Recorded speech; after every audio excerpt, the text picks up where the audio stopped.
આ વિડીયોમાં તમે જોઈ રહ્યા છો સુરત પાંજરાપોળ આખાખોલ ગામની ગૌશાળામાં એક અશક્ત ગૌમાતાને પ્રસવ પીડા ઉપડી હતી.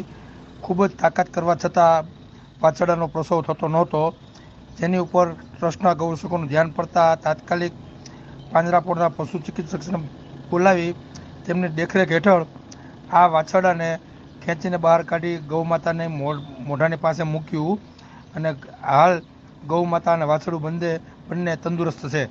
જય ગૌમાતા, જય ગોપાલ.